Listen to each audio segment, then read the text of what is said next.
أعوذ بالله من الشيطان الرجيم. بسم الله الرحمن الرحيم. الحمد لله رب العالمين، والصلاة والسلام على أشرف الخلائق أجمعين، الرسول النبي الأمي الهاشمي سيدنا وشفيعنا أبي القاسم المصطفى محمد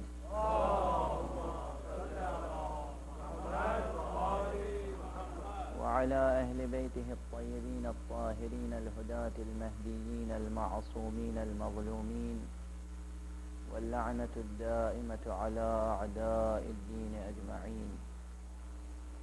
أما بعد، فقد قال الله تعالى عز اسمه في محكم كتابه ومتقن خطابه، وقوله الحق وهو أصدق القائلين. بسم الله الرحمن الرحيم.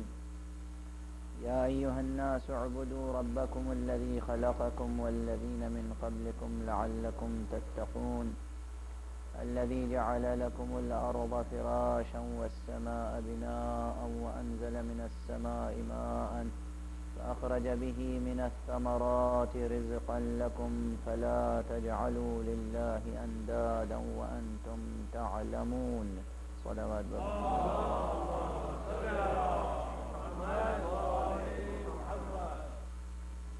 برادران عزیز، ارشاد الہی ہے، لہجہ و اسلوب قرآنی میں ایک عمومی خطاب ہے عالم بشریت کے نام کہ اے انسانوں، عبادت کرو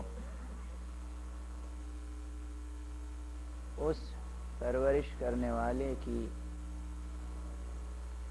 جس نے تمہیں خلق کیا اور جس نے تم سے پہلے والوں کو خلق کیا، تاکہ تم اس پرستش اور عبادت کے نتیجے میں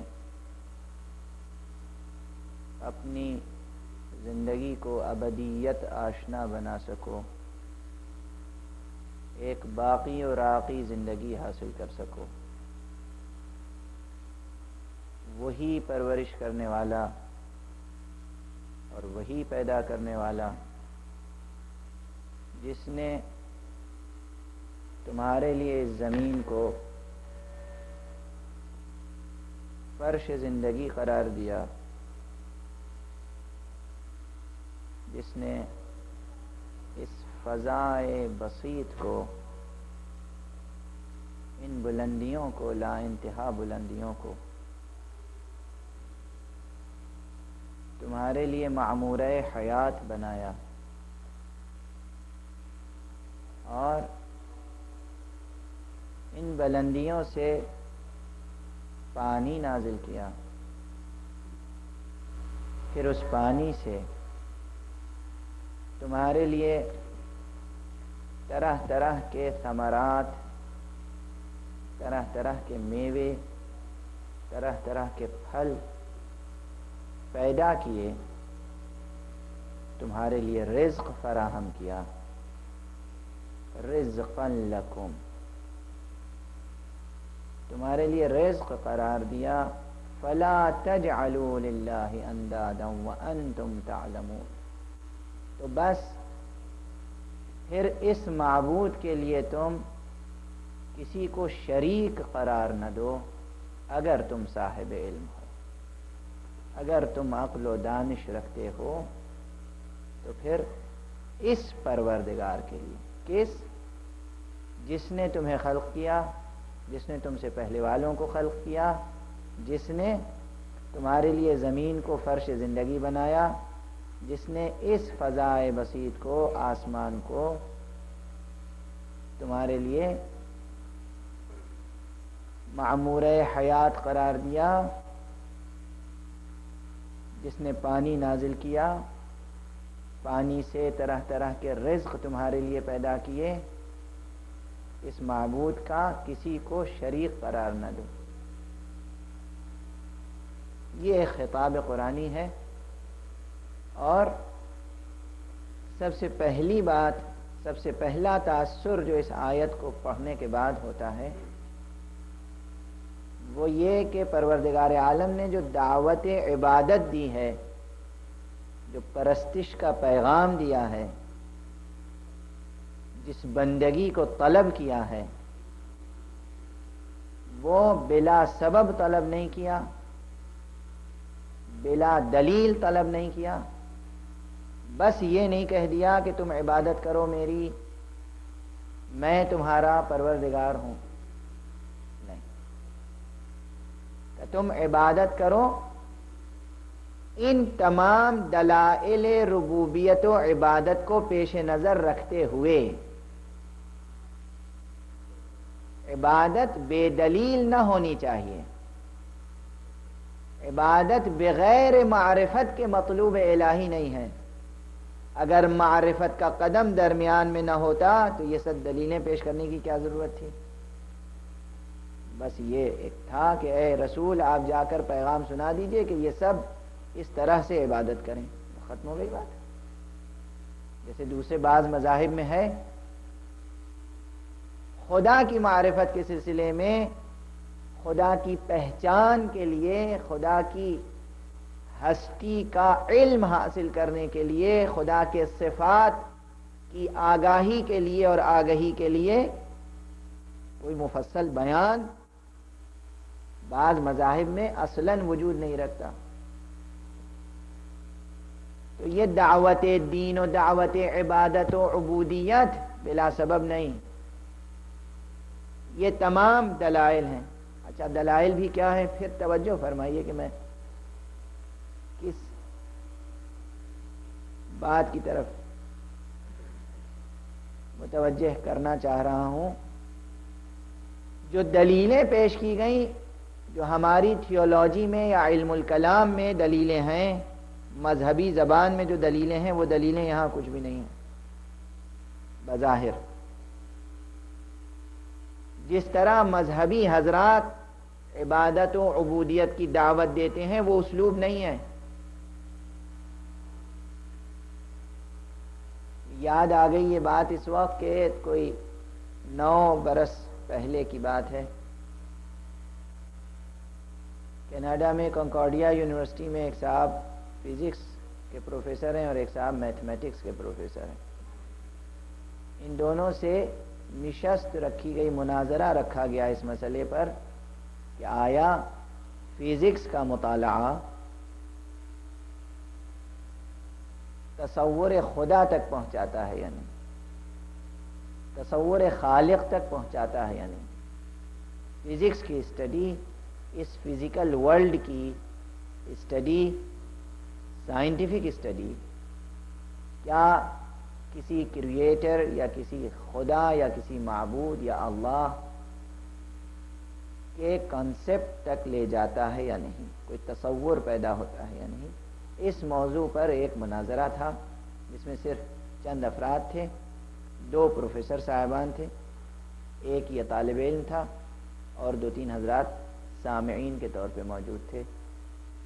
اور غالباً اس مناظرے کا، یعنی اس گفتگو اور اس ڈائلاگ کا کوئی حصہ وہاں کے ٹیلی ویژن سے اس وقت نشر بھی کیا گیا۔ یہ میں نے صرف اس لیے نقل کیا، اس وقت ذہن میں بات آئی کہ یہ آیہ شریفہ کس لیے اتنے حوالے دے رہی ہے کہ تم عبادت کرو اس رب کی جس نے تمہیں خلق کیا، جس نے زمین کو، جس نے آسمان کو، جس نے پانی کو، جس نے میووں اور پھلوں کو تمہارے لیے اسباب و وسائل حیات کے طور پر فراہم کیا۔ یعنی یہ توجہ زمین کی طرف کیوں دلائی جا رہی ہے؟ توجہ آسمان کی طرف کیوں دلائی جا رہی ہے؟ توجہ ان نباتات کی طرف کیوں مبذول کرائی جا رہی ہے؟ بہت واضح بات ہے کہ ان تمام چیزوں کا مطالعہ اگر انسان خالص علمی موازین اور معیاروں پر کرے تو بہرحال اس کی فکر ایک خالق کے تصور تک پہنچ کر ہی رکے گی، بغیر خالق کے تصور کے اس کی فکر رک نہیں سکتی، ٹھہر نہیں سکتی، ناممکن ہے۔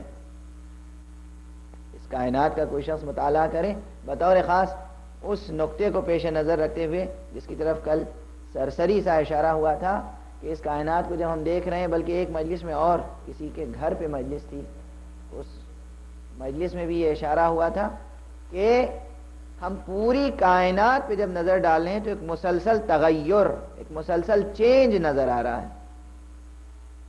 کیسے ممکن ہے کہ تغیر پہ نظر پڑے اور تغیر لانے والے کا تصور ذہن میں نہ آئے؟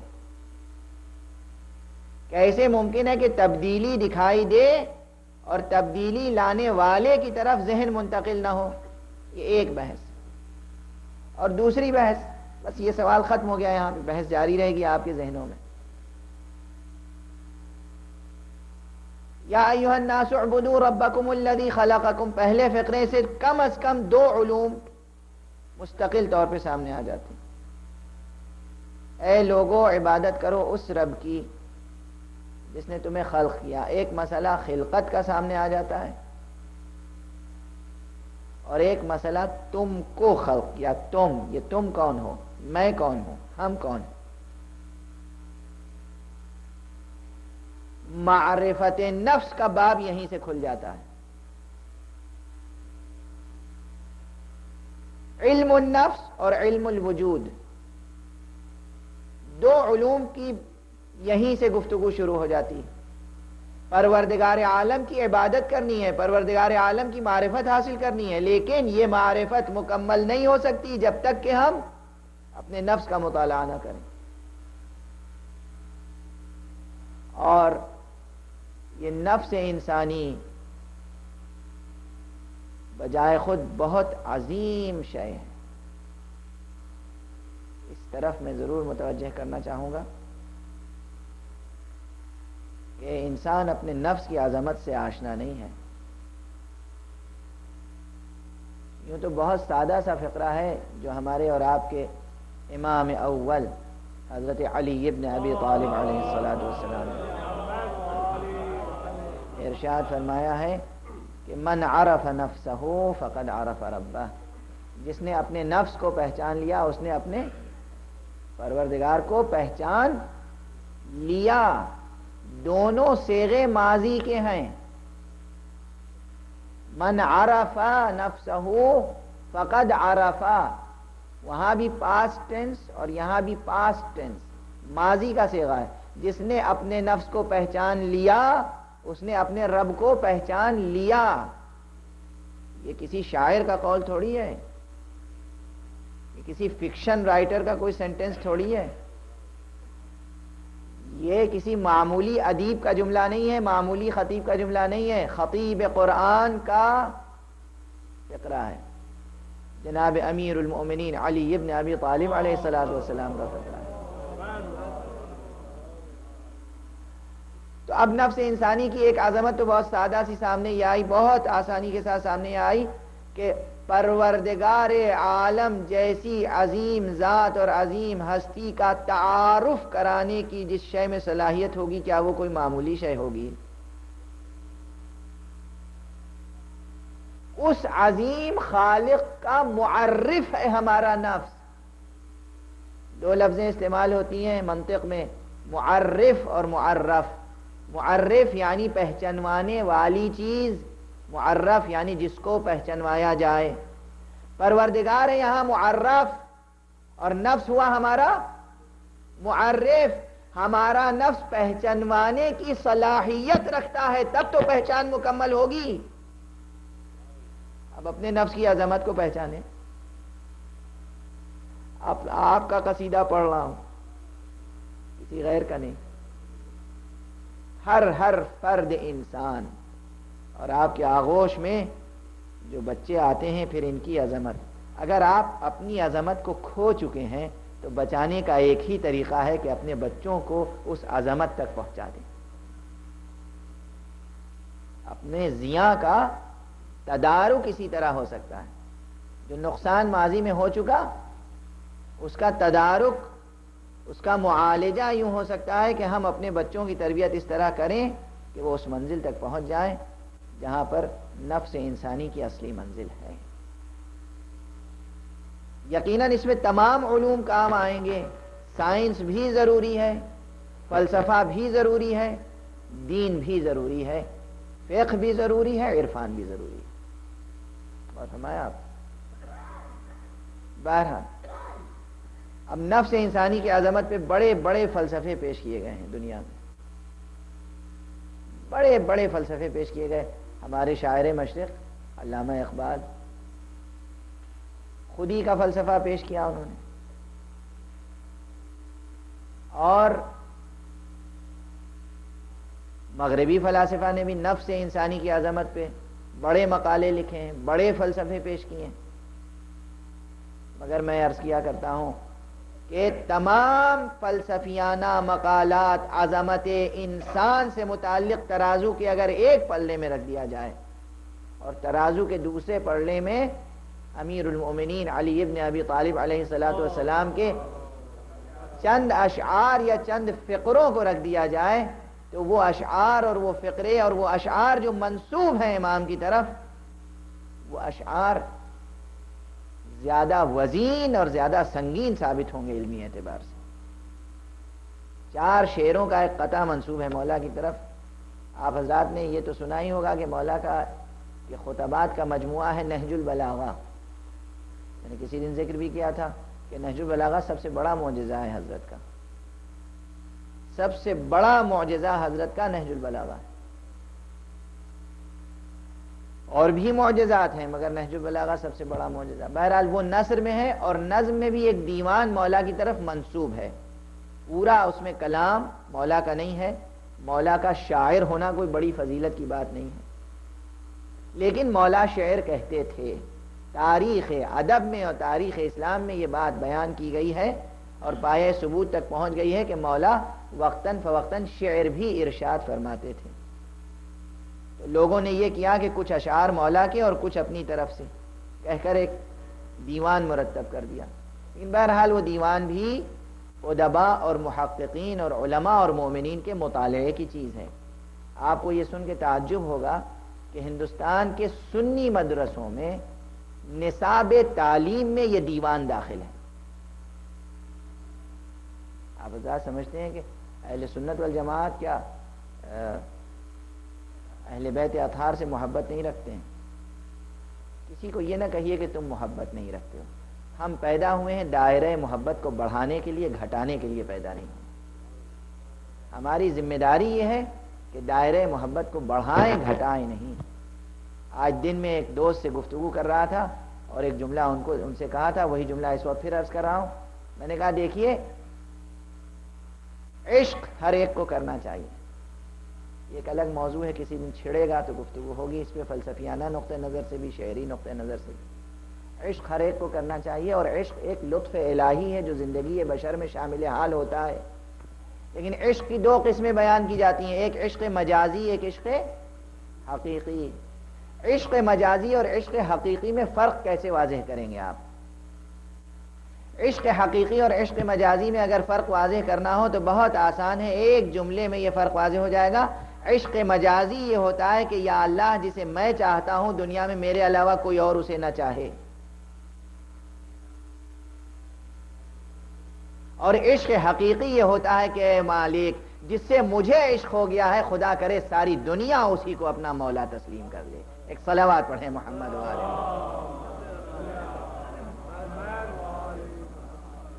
اتنا سا فرق ہے عشق مجازی میں اور عشق حقیقی میں. عشق مجازی ہے کہ جسے ہم چاہتے ہیں اسے میرے علاوہ کوئی نہ چاہے. عشق حقیقی کیا ہے؟ جسے ہم چاہتے ہیں اللہ کرے ساری دنیا اسی کو چاہے. جسے ہم نے امام مانا اللہ کرے ساری دنیا اسی کو امام مانے. جسے ہم نے مولا کہا اللہ کرے ساری دنیا اسی کو مولا تسلیم کرے. یہ ہے عشق کا کمال. اور اگر یہ کیفیت نہیں پائی جاتی تو پھر عشق نہیں ہے، خود غرضی ہے. پھر آپ مولا کے وفادار نہیں ہیں، عاشق نہیں. بہرحال دائرے کو بڑھائیے. تو میں موضوع سے ہٹ نہ جاؤں اس لیے اس موضوع کو زیادہ دیر تک آگے نہیں بڑھاؤں گا کہ بعض سنی مدارس میں یہ دیوان پڑھایا جاتا ہے. بہرحال اس دیوان میں یہ 4 شعر موجود ہیں جس میں سے 2-3 شعر میں اس وقت آپ کو سنا دیتا ہوں. عظمت انسانی سے متعلق مولا فرماتے ہیں کہ جو سب سے مشہور شعر ہے علماء کی زبان پر زیادہ تر آ جاتا ہے اسی قطعے کا، وہ یہ ہے کہ اتزعم انک جرم صغیر وفیکم طول عالم الاکبر، کیا تم اپنے کو ایک چھوٹا سا حقیر جرثومہ سمجھتے ہو، ایک ناچیز سا وجود سمجھتے ہو؟ تمہارے اندر تو ایک عالم اکبر پوشیدہ ہے۔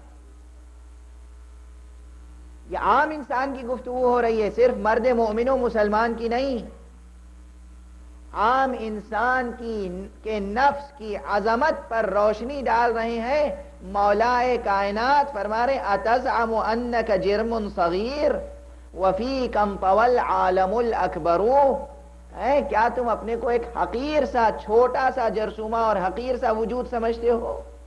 تمہارے اندر ایک جہان اکبر پوشیدہ ہے۔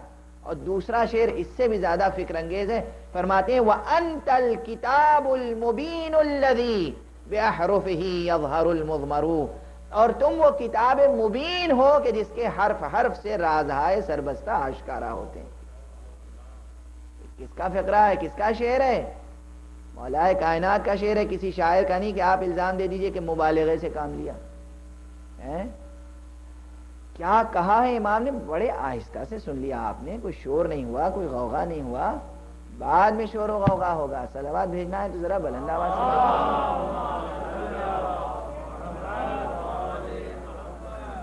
ہاں شور و غوغا یہ ہوگا کہ اس میں کہا کیا، ایک عام انسان کی بات، یہ بار بار میں کہہ رہا ہوں عام انسان کی بات ہو رہی ہے، عام انسان کی بات ہو رہی ہے۔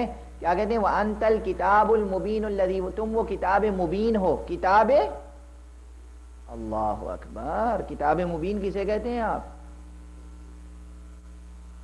کتاب مبین، قرآن مجید کو کتاب مبین کہتے ہیں، امام معصوم کو کتاب مبین کہتے ہیں، اور یہاں امام علیہ السلام ایک عام انسان کو کتاب مبین کہہ رہے ہیں۔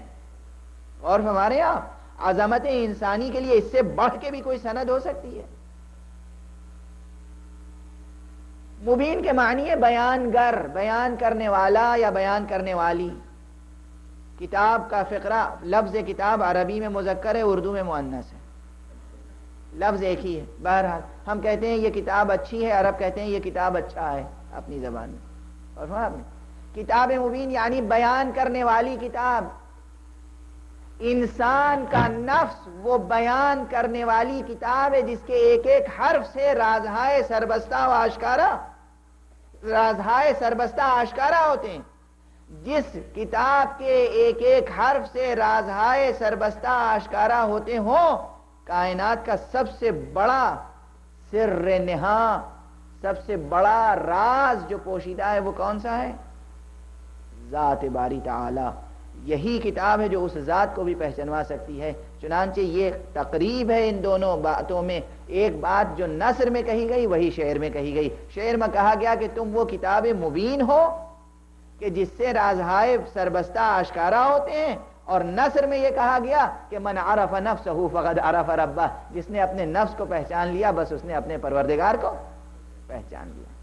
بات ایک ہی ہے جو دو مقامات پہ کہی گئی، ایک جگہ نثر میں کہی گئی، ایک جگہ شعر میں کہی گئی، لیکن یہ بات آسانی سے سمجھ میں نہیں آتی۔ دیکھیے بات پہلے ہی فقرے پہ ابھی ٹھہری ہوئی ہے، اور وہ ہے کہ یا ایھا الناس اعبدوا ربکم الذی خلقکم، لفظ خلقکم سے دو چیپٹر کھلے، ایک معرفت نفس انسان، تم، یہاں سے گفتگو مربوط ہے، یہ ذہن میں رہے آپ کہ انسان اپنے نفس کو پہچانے اور اس کے بعد خالق کو پہچانے اور پھر عبادت کرے۔ بغیر معرفت کے عبادت کی کوئی زیادہ قیمت نہیں ہے۔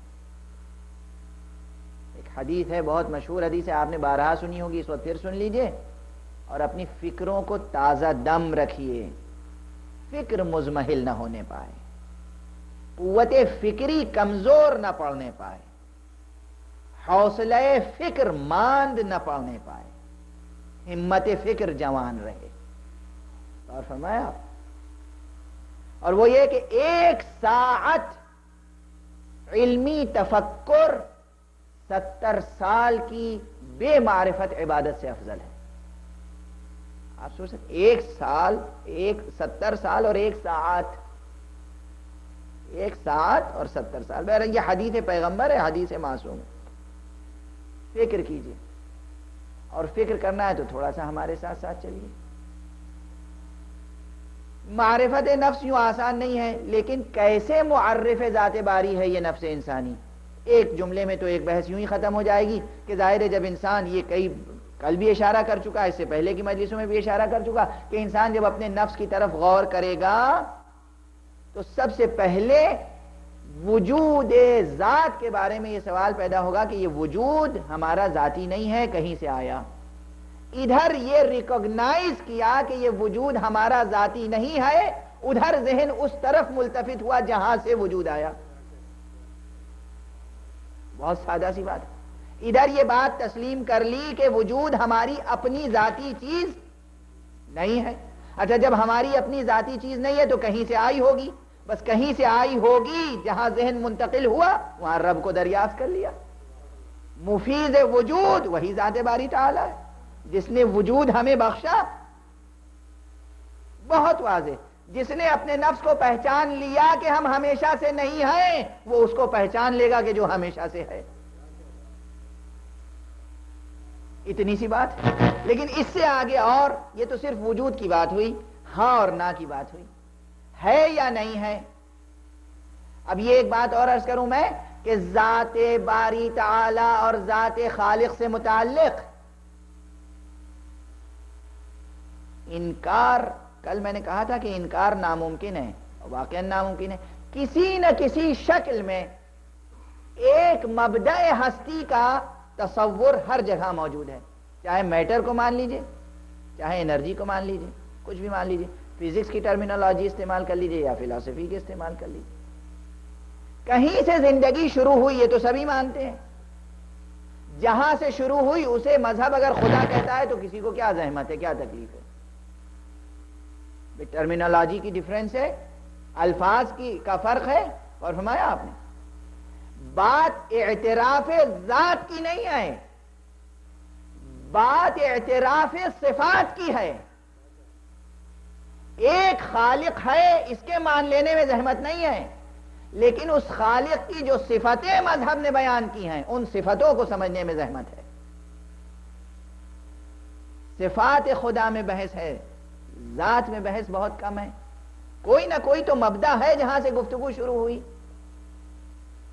بھائی وہ یونانی فلاسفہ میں سے ایک یہ کہا کرتا تھا کہ کائنات کی ماہیت یہ ہے کہ وہ چھوٹے چھوٹے نادیدہ ذرات سے وجود میں آ گئی، تو وہ کائنات کا آغاز چھوٹے چھوٹے نادیدہ ذرات، دکھائی نہ دینے والے ذرات کو قرار دیتا تھا، اور یہ بھی ایک آغاز ہے۔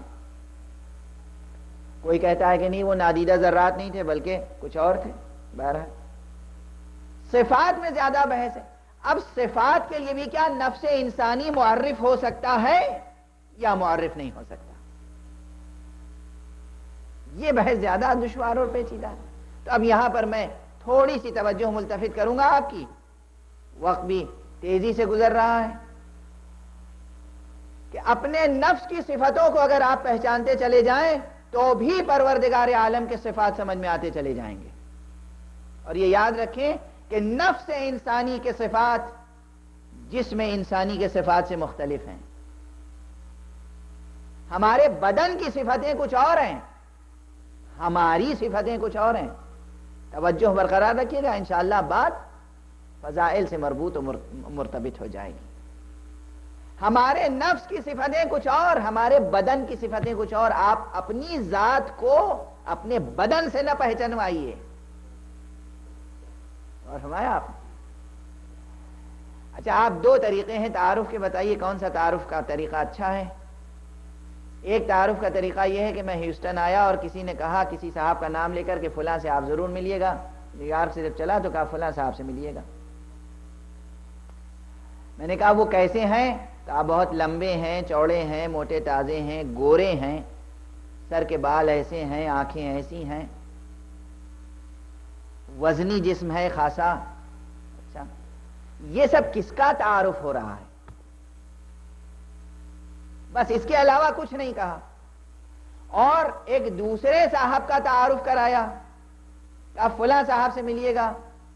کہا وہ کیسے ہیں؟ کہا ان کو میں نے دیکھا تو نہیں ہے، لیکن جتنی اطلاعیں مجھے ملی ہیں سینکڑوں آدمیوں نے آ کے کہا بڑے ذی علم ہیں، بڑے باہوش ہیں، بڑے شجاع ہیں، بڑے قوی ہیں، بڑے دیانتدار ہیں، اور فرمایا آپ نے یہ بھی ذات کی تعریف ہو رہی ہے. موٹے ہیں، لمبے ہیں، گورے ہیں، سر کے بال ایسے ہیں، یہ بھی ایک ذات کی تعریف ہو رہی ہے. شجاع ہیں، سخی ہیں، عالم ہیں، دانشمند ہیں، دیانتدار ہیں، یہ بھی ایک ذات کی تعریف ہو رہی ہے. آپ بتائیے زیادہ بہتر تعریف کون سی ہے؟ طے کرنے میں کوئی دشواری تو نہیں ہے. ہو سکتا ہے کہ یہ دونوں شخصیتیں ایک ہو جائیں، ہو سکتا ہے الگ الگ رہیں. موٹے ہیں، لمبے ہیں، گورے ہیں، یہ سب صفتیں ہیں بدن کی. شجاع ہیں، بہادر ہیں، صاحب علم ہیں، صاحب فکر ہے، صاحب دین ہے، صاحب ایمان ہے، یہ صفتیں ہیں کس چیز کی؟ روح انسانی کی. روح انسانی کی. ذات انسانی بدن انسان سے متعارف نہیں ہوتی، روح انسانی سے متعارف ہوتی. بدن ہے مادی، روح ہے غیر مادی. میٹر کی جو صفتیں بدن میں پائی جاتی ہیں اس کا روح سے کوئی تعلق نہیں، اور روح کی جو صفتیں، جو غیر مادی صفتیں روح میں پائی جاتی ہیں اس کا بدن سے کوئی تعلق نہیں. ہو سکتا ہے کوئی شخص بہت دبلا پتلا سا ہو، بہت نازک سا جسم ہو، لیکن شجاعت اس میں بہت پائی جاتی ہے. اس لیے کہ تاریخ میں بہت سو نے دیکھا، آپ کے ذوق پہ بھروسہ کر کے ایک جملہ کہہ رہا ہوں، بہت سو نے دیکھا جسم کے اعتبار سے بہت طویل القامت تھے مگر شجاعت نام کو نہ تھی. ہاتھ بہت لمبے لمبے مگر سخاوت، جود و عطا بالکل نہ تھی. اور فرمایا آپ نے اس کا مطلب یہ ہے کہ بدن کی صفتیں الگ ہیں، روح انسانی کی صفتیں الگ.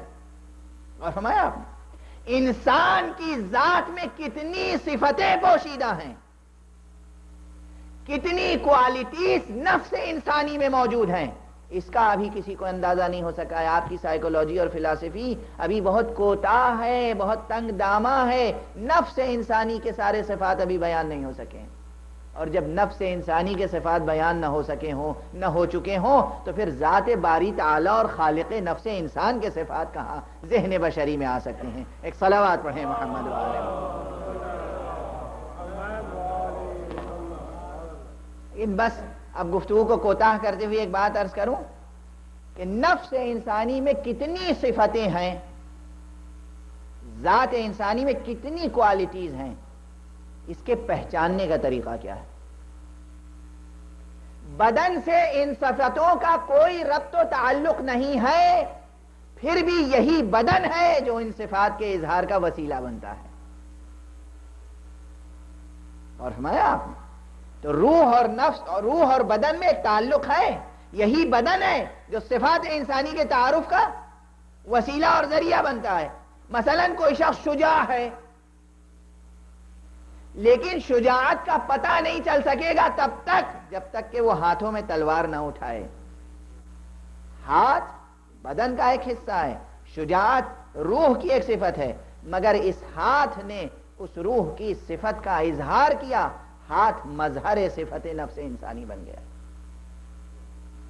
اور فرمایا آپ اب اگر یہاں تک آپ کا ذہن آ چکا ہے تو ایک جملے میں ساری بحث کا خلاصہ عرض کر دوں، اور وہ یہ ہے کہ نفس انسانی میں جتنی صفتیں موجود ہیں ان تمام صفتوں کے مظہر کے طور پر بدن انسانی کا استعمال پروردگار عالم نے کیا ہے. یعنی ہمارا ایک ایک عضو بدن ایک یا ایک سے زیادہ صفات نفس کا غماز ہے، مظہر.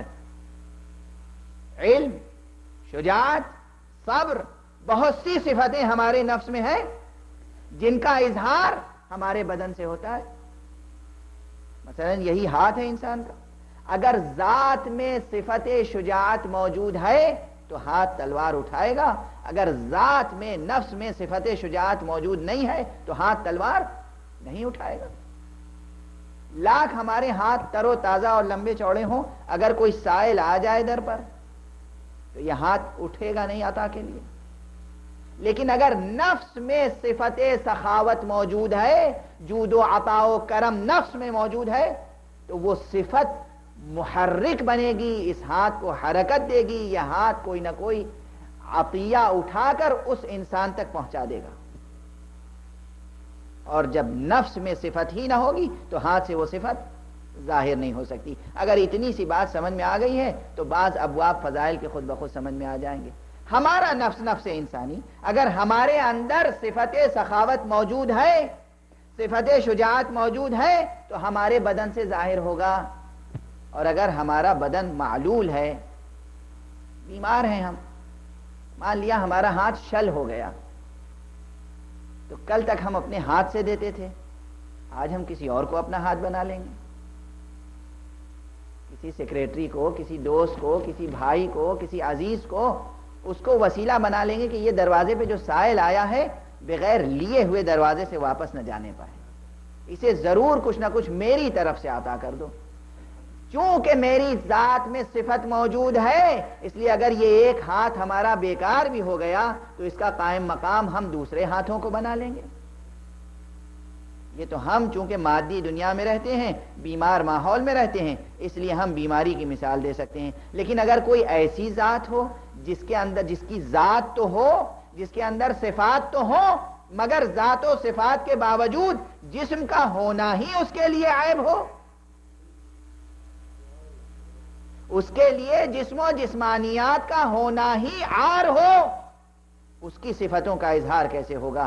ظاہر ہے تمام مکاتب اسلامی یا اکثر مکاتب اسلامی کم از کم اس بات پر متفق اور متحد ہیں کہ پروردگار عالم وجود رکھتا ہے، اس کی ایک ذات ہے، اس کے ذات میں صفات بھی ہیں، لیکن وہ صفات ظاہر کیسے ہوں گے؟ وہ جود رکھتا ہے، وہ کرم رکھتا ہے، وہ سخاوت رکھتا ہے، وہ قدرت رکھتا ہے، لیکن اس کے صفات کے اظہار کے لیے جب تک کوئی ید اللہ نہ بن جائے، کوئی عین اللہ نہ بن جائے، کوئی لسان اللہ نہ بن جائے، اس وقت تک اس کی صفتیں ظاہر نہیں ہو سکتی۔ اور ہمارے ائمہ معصومین علیہم الصلاۃ والسلام اسی لیے ید اللہ اور عین اللہ وجہ اللہ کا درجہ رکھتے ہیں، چونکہ ان کے ذریعے سے پروردگار عالم کی صفتیں ظاہر ہوئی ہیں۔ ایک صلوات پڑھیں محمد۔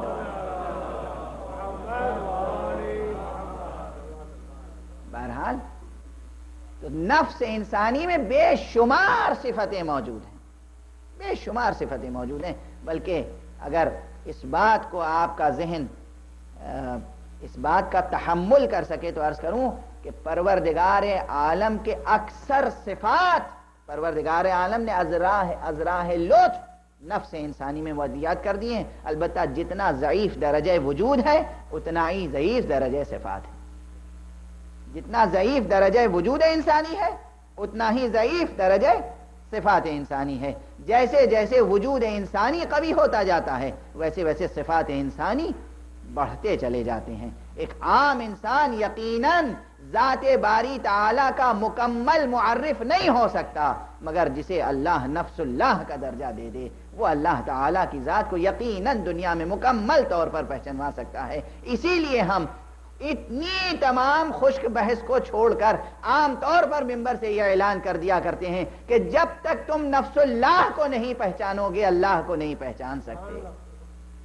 یہ فقرہ کوئی عقیدت میں ڈوبا ہوا فقرہ نہیں ہے، شاعری نہیں ہے، یہ فقرہ حقیقت رکھتا ہے کہ معرفت باری تعالی اس وقت تک حاصل نہیں ہو سکتی جب تک کہ معرفت محمد و آل محمد حاصل نہ ہو جائے، اور اسی طرح طرز عبادت خدا اس وقت تک مکمل نہیں ہو سکتی جب تک کہ اس اسلوب و طرز عبادت کو ہم انہی سے نہ حاصل کریں۔ ایک صلوات پڑھیں محمد و آل۔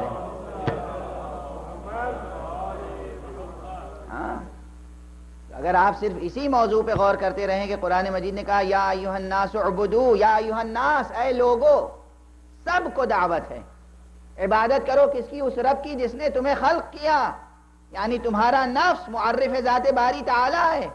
انسان کی فکر کو تحریک دی گئی، اپنے نفس کو دیکھو، اپنے نفس کو دیکھو گے تھوڑی سی معرفت پیدا ہوگی، پھر تشنگی بڑھے گی، دوسرے نفسوں کا مطالعہ کرنے کی عادت پڑے گی، جب دوسرے نفسوں کا مطالعہ کرنے کی عادت پڑے گی تو تمہارا انڈکٹیو لاجک رکھنے والا یہ ذہن فطری طور پر بہتر سے بہتر نفس کی تلاش میں رواں دواں ہو جائے گا، اور جب بہتر سے بہتر نفوس کی تلاش ہوگی تو یقیناً ناممکن ہے کہ ایک انسان تمام تعصبات سے عاری ذہن لے کر اچھے صفات کی تلاش کرے اور در آل محمد تک نہ پہنچ جائے، ناممکن ہے۔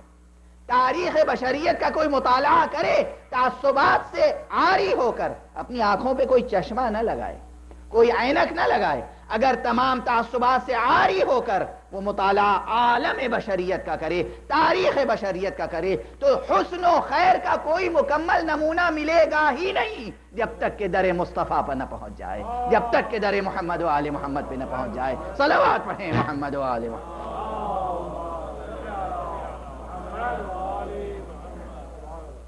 12 تو یہ ایک مرحلہ ہے، معرفت نفس۔ یا ایھا الناس اعبدوا ربکم الذی خلقکم۔ اب نفس کا صرف نفس انسان یعنی نفسیات کا مطالعہ کیجئے تو ذات باری تعالیٰ کی معرفت حاصل ہوگی، ارضیات کا مطالعہ کیجئے، یہ الگ الگ۔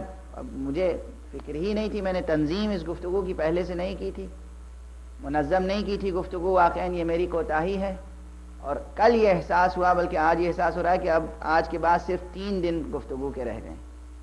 چنانچہ ایک ایک فقرے میں جو ایک ایک علم کی طرف اشارہ ہے، اب یہ تو علم النفسیات کا ایک تھوڑا سا ایک سطر تھی جو میں نے سنا دی۔ اب اس کے بعد الذی خلقکم والذین من قبلکم، یہاں پہ کتنی بحثیں ہیں، اور اس کے بعد الذی جعل لکم الارض فراشا، اس فقرے سے کتنی بحثیں وابستہ ہیں، اور ہر فقرے سے ایک طرف سائنسی، خالص سائنسی تفکر کو دعوت دی جاتی ہے، متحرک کیا جاتا ہے ذہن انسانی کو، اور دوسری طرف فضائل محمد و آل محمد کے ابواب کھلتے ہیں۔ خدا کی قسم آپ علم ارضیات کا مطالعہ کیجئے یا فلکیات کا مطالعہ کیجئے، کوئی علم مکمل نہیں ہوگا جب تک کہ اس علم کی سرحد فضائل و مناقب سے نہ مل جائے اور الہ خدا شناسی سے نہ مل جائے، ناممکن۔ اور اگر کسی علم میں آپ ریسرچ کر رہے ہیں، اسٹوڈنٹ ہیں، پی ایچ ڈی کر رہے ہیں، تحقیق کا سلسلہ جاری ہے، غور و فکر کا سلسلہ جاری ہے، اور ابھی آپ نے اس علم کے ریفرنس سے، اس علم کی روشنی میں فضائل و مناقب آل محمد کو درک نہیں کیا، تو سمجھیے ابھی تحقیق بہت ادھوری ہے، ابھی بہت ادھوری ہے تحقیق۔ یہ پھر عرض کروں گا کہ صرف عقیدت و شاعری یا ذاکری نہیں ہے، ذاکری شاعری نہیں ہوتی اصلاً۔ اب کی اس فقرے پہ بار بار زور دے رہا ہوں کہ جس ذاکری میں شاعری پائی جائے آپ اسے اہل منبر قرار نہ دیں۔ ذاکری خالص علمی مطالب کے بیان کا نام ہے۔ ہمارے ہاں کھوکھلی جذباتیت اور عقیدت مندی ہے ہی نہیں، یہ اتنے مضبوط کردار کے ہیں کہ انہیں چھوڑ کر کہیں اور ہمیں پناہ مل ہی نہیں سکتی۔ ذہن بشری آسودہ ہو ہی نہیں سکتا اگر در محمد و آل محمد کو چھوڑ دے۔ بڑے ریفرنسز ہیں، نہ جانے کتنے ریفرنسز ہیں، کہاں کہاں عرض کروں، وقت کے دامن میں اتنی گنجائش نہیں ہوتی۔ اور کس کس کیفیت میں کیسے کیسے رہنمائی کر دیتے ہیں، اللہ اکبر، اللہ اکبر، اسیر کیفیت میں چلے جا رہے ہیں۔ ہاتھوں میں ہتکڑیاں ہیں، پاؤں میں بیڑیاں ہیں، گلے میں خاردار توق ہے، اور کیسے کیسے بڑے مسائل حل کر دیتے ہیں چھوٹے چھوٹے فقروں میں۔ پسر طلحہ آگے بڑھتا ہے اور راستے میں امام کو اذیت دیتا ہے، نفسیاتی اذیت، ذہنی اذیت میں مبتلا کرنے کی کوشش کرتا ہے۔ کہتا ہے کہ فرزند حسین بتاؤ کون جیتا، بتاؤ کون جیتا۔ ادھر سوال کیا، ادھر جواب دیا، اے پسر طلحہ تھوڑی دیر انتظار کر لے، آواز اذان بلند ہوگی، فیصلہ ہو جائے گا کون جیتا کون ہارا۔ یہ سید سجاد ہے۔ اور آگے بڑھے، پوچھنے والا آ کے پوچھتا ہے، بلکہ عجیب انداز سے گفتگو کرتا ہے، اللہ اکبر، اللہ اکبر۔ بار بار عرض کرتا ہوں، بار بار عرض کرتا ہوں کہ تیر و تبر کے زخم اتنے اہم نہیں ہیں، اتنے کاری نہیں ہیں، مگر یہ اہم بات ہے کہ جو انداز گفتگو ان اہل بیت سے اختیار کیا گیا تھا۔ ایک بوڑھا ہے اور اس کے سر پہ گویا عمامہ بھی ہے، اور وہ آگے بڑھ کے کہتا ہے کہ خدا کا شکر جس نے تم لوگوں کو یہ دن دکھایا۔ آپ سوچئے کہ کس طریقے سے امام نے برداشت کیا ہوگا۔ خدا کا شکر جس نے تم کو یہ دن دکھایا. امام علیہ الصلوۃ والسلام اپنی ہدایت کی ذمہ داری پوری کرتے ہیں. اے شیخ کوئی برا لفظ نہیں استعمال کیا, کوئی برا لفظ نہیں استعمال کیا, احترام کے لہجے میں کہتے ہیں اے شیخ تو نے قرآن مجید پڑھا ہے. اب اس سوال کا جو جواب ملتا ہے وہ بھی صدمے کو بڑھانے والا ہے. وہ شخص سننے کے بعد کہتا ہے کہ ہاں میں نے قرآن پڑھا ہے مگر تم کو قرآن سے کیا تعلق. جس گھر میں قرآن نازل ہوا ہو, جو محافظ قرآن ہو, اس کے لیے کہا جا رہا ہے تم کو قرآن سے کیا تعلق. سید سجاد کی آنکھوں میں آنسو ہیں مگر سید سجاد ضبط کر رہے ہیں. اس کے بعد فرماتے ہیں کہ قرآن مجید میں تو نے وہ آیت پڑھی ہے انما یرید اللہ لیذھب عنکم الرجس اہل البیت ویطہرکم تطہیرا. کہاں ہم نے یہ آیت پڑھی ہے مگر تم کو اس آیت سے کیا تعلق.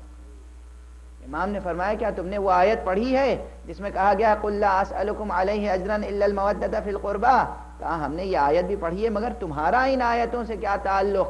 ایک مرتبہ سید سجاد نے اپنی معصومیت کے لہجے میں آسمان کی طرف نظر اٹھائی, کہا خدا کی قسم یہ اہل قربا اور یہ اہل بیت جن کی طہارت اور جن کی محبت کے لیے قرآن مجید میں صاف احکام نازل ہوئے ہیں, ہم ہی تو ہیں, ہمارے علاوہ دنیا میں کون ہے. اس گفتگو کا یہ اثر پڑا کہ اس نے اپنے سر سے عمامہ اتارا, امام کے قدموں پہ رکھ دیا, اے آقا مجھے معاف فرما دیجیے. یہ کیفیت ہے کس صبر و تحمل کے ساتھ, کس کس منزل میں حسن و خیر کی طرف ذہنوں کی رہنمائی کی, کس کس منزل میں دین اصول دین کی طرف ذہنوں کی رہنمائی کی ہے. اور یہ رہنمائی سید سجاد تنہا نہیں کر رہے ہیں.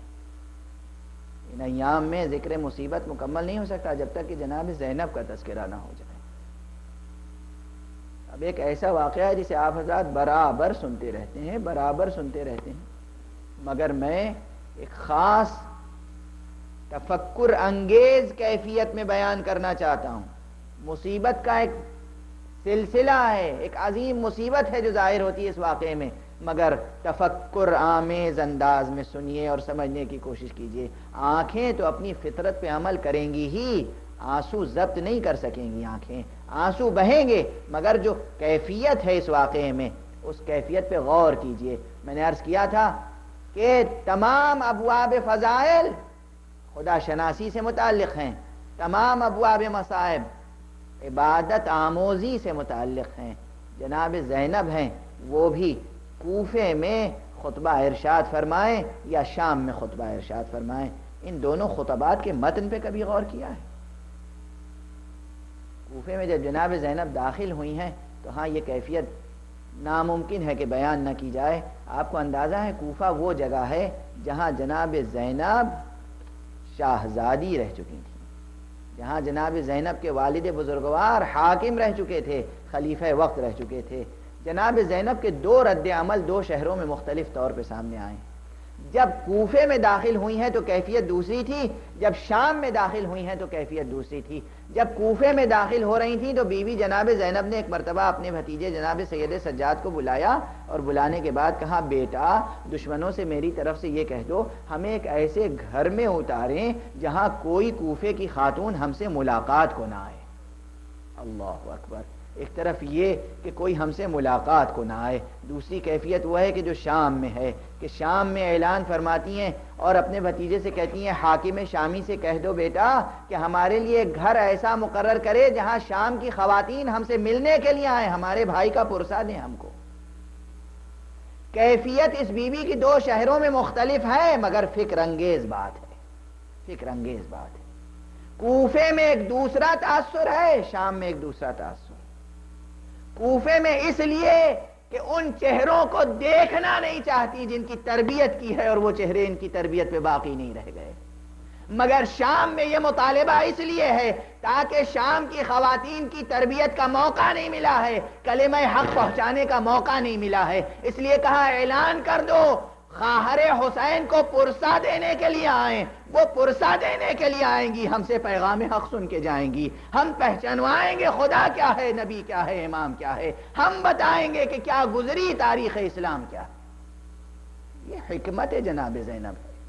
ہاں اب جب یہاں تک واقعہ پہنچ چکا ہے تو بس ایک جملہ اور. کل میں نے عرض کیا تھا کہ بیوی جب کربلا سے گزری ہیں اور ان دو لاشوں کو ایک شقی نے دیکھا کل یا پرسوں کی تقریر میں گزارش کی ہوگی، 2 لاشیں نوعمر نوجوانوں کی لاشیں پڑے رہے جس پہ کوئی بیوی رو نہ رہی تھی. تو ایک شقی نے کہا کہ کیا یہ لاشیں لاوارثوں کے لاشیں، لاوارث لاشیں، ان کا کوئی وارث نہیں ہے؟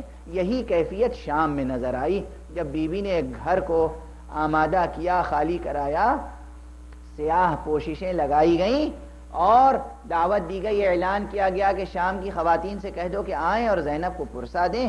اس وقت زینب نے ایک فرمائش اور کی، کہا اے بیٹا سید سجاد، حاکم سے کہو ہمارے وارثوں کے سر بھیج دیں. اب آپ اندازہ کیجئے کہ کٹے ہوئے شہداء کے سر لائے جا رہے ہیں.